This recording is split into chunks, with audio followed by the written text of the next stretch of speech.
Paimbestigahan ni ACT Teachers Party List Representative Antonio Tino sa Kamara ang dahilan ng naging pagguho ng siyam na palapag na gusali noong nakarang buwan sa Angeles sa Pampanga. Git ng kongresista, dapat na maimbestigahan ang occupational health and safety ng mga manggagawa sa nasabing gusali. Si Julian Bunag sa detalye live mula sa Batasang Pambansa. Julian. Layunin ng kongresista sa paghahain ng inisyal na hakbang na ito ay para tuluyan ng makamit ng 30 mga manggagawang natabunan ng gusali ang hustisya at mapanagot ang kontraktor at mga ahensyang may responsibilidad o tuwirang may responsibilidad sa pagtitiyak na ligtas ang naturang gusali. Katarungan para sa mga biktima ng Angeles Building Collapse. Yan ang sigaw at panawagan ng ilang mga individual at kaanak ng 30 mga manggagawang natabunan ng siyam na palapag na gusali sa Angeles City, Pampanga. Kasama nila si ACT Teachers Party List Representative Antonio Tino sa paghahain ng resolusyong layong imbestigahan ng insidente.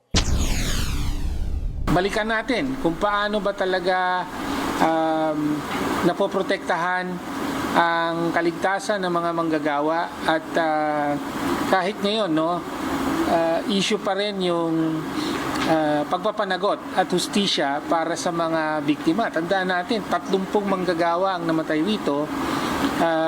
Hindi pwedeng lumipas lamang at pakalimutan na ang nangyari.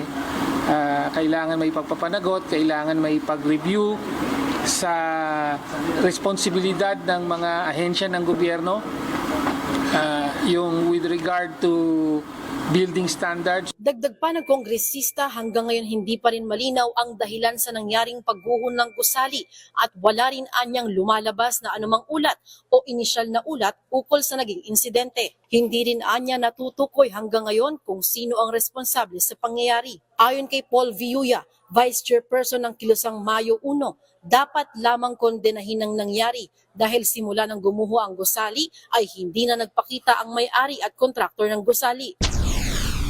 Since nung mangyari yon ay ni Anino, nung may-ari ng building, tsaka yung contractor ay hindi pa nagpapakita at walang malinaw talaga na ayuda o pwedeng maibigay na tulong sa mga manggagawa na namatay at itong kanilang mga naiwang mga pamilya. Ayon kay Villuya, noong September 2025 ay ipinatigil muna ang pagpapagawa rito dahil sa ilang violations, pero ipinagpatuloy pa rin.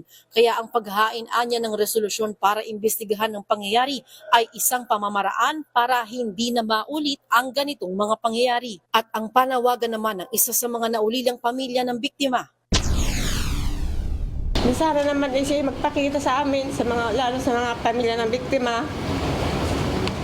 At mabigyan ng hustisya yung mga biktima. At tulad ngayon, yung iba hindi pa na-identify, hindi pa nakukuha, nasa Angeles pa. Yung iba, katulad kahapon, naglibing yung iba kahapon si pamilya ni Vince. Inano lang nila sa jeep, sinakay lang nila sa jeep, wala silang service sa Purenaria kasi wala nga silang budget. Sana naman po makipagtulungan sila sa mga pamilya ng mga nabiktima. Bien, ayon pa sa ilang mga kasama ng kongresista na isa na rin ito sa pamamaraan para tuluyan ng amyendahan ng OSLO o yung Occupational Health and Safety Law na mayroon tayo sa bansa para magkaroon ng criminal liability yung mga lalabag at magpapabaya rito. Mula rito sa Batasang Pambansa, balik muna dyan sa inyo, Bien.